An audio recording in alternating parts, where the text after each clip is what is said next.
अमित शाह ने कार्यक्रम के दौरान बोला कि अंग्रेजी बोलने पर शर्म आती कि हमारे बच्चे संस्कृत पढ़ें, इनके बच्चे अंग्रेजी पढ़ें। इनका बेटा अंग्रेजी में भाषण देता है, मोदी जी बिहार में जाके अंग्रेजी में बोलते हैं। जितने भी भाजपा आरएसएस के बड़े नेताओं के बेटे हैं सब विदेश पढ़ते हैं। आपने तो न्याय देने वाले नायक को ही मरवा दिया। जो सत्ता में रहेगा वो गलत काम भी करेगा। सत्ता, पैसा, पावर, ये तीनों एक दूसरे के पूरक हैं। आप लोग गाय, गोबर, धर्म में इस देश को उलझा के रखे हैं। कम से कम इस संघी मानसिकता से बाहर निकलिए। आप इस देश के गृह मंत्री हैं। नमस्कार, आदाब, सत श्री अकाल। मैं अमित मौर्य, आप देख रहे हैं अचूक संघर्ष। विगत दिवस अमित शाह ने एक कार्यक्रम के दौरान बोला कि अंग्रेजी बोलने पर शर्म आती है। मेरी बात ध्यान से सुनना। हम सब के जीवन में इस देश में अंग्रेजी बोलने वालों को शर्म आएगी, ऐसा समाज का निर्माण अब दूर नहीं। तो ये कहाँ ले जाना चाहते हैं? इनका बेटा अंग्रेजी में भाषण देता है।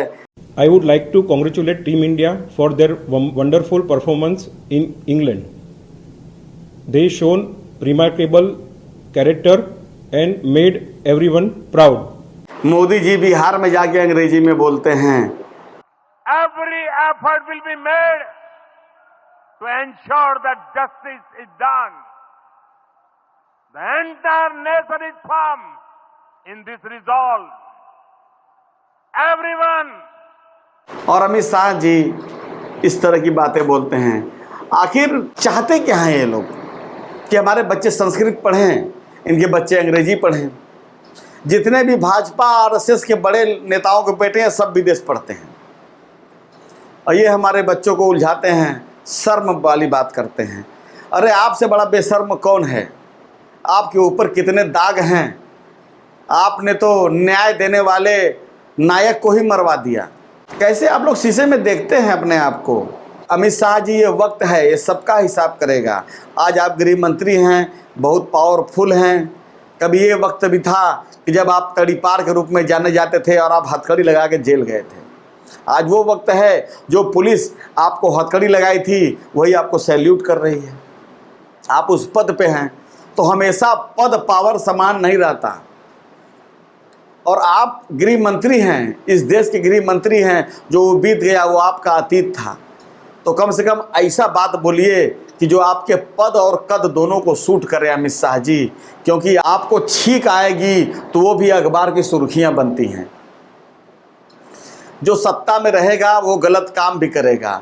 सत्ता, पैसा, पावर, ये तीनों एक दूसरे के पूरक हैं। ये हमेशा रहेगा।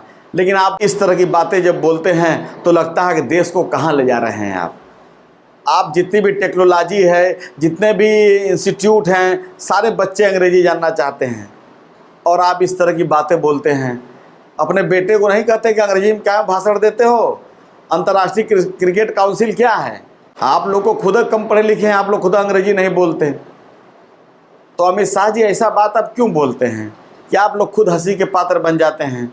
आप लोग गाय, गोबर, धर्म में इस देश को उलझा के रखे हैं। आप लोग अपने बच्चों से हर काम विदेशी वाला करवाते हैं, लेकिन देश को क्या करते हैं? ऐसा बात मत बोला करिए।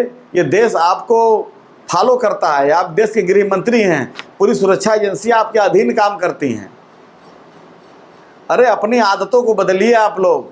कम से कम इस संघी मानसिकता से बाहर निकलिए। आप इस देश के गृह मंत्री हैं तो ऐसा बात न बोलिए कि आप हंसी के पात्र बन जाए और आपकी आलोचना चहुओर हुई। फिर बाद में जब ऊपर से डांट पड़ी फिर जो है आप पलटी मार गए। कोई भी भाषा का विरोध नहीं है, किसी भी विदेशी भाषा का विरोध नहीं करना चाहिए, परंतु आग्रह हमारी भाषा को महिमा मंडित करने का होना चाहिए। आग्रह हमारी भाषा को बोलने का होना चाहिए। तो अब पलटी मारना, माफ़ी मांगना, ये तो संघ के जीन में है। तो अमित शाह जी, आपसे यही निवेदन है कि देश को विकास की तरफ ले जाएं, जिससे हमारे देश का नाम पूरे विश्व में रोशन हो सके। और इस तरह उटपटांग बयानबाजी मत करें जो आपके गरिमा के अनुरूप न हो। नमो बुद्धाय, जय संविधान।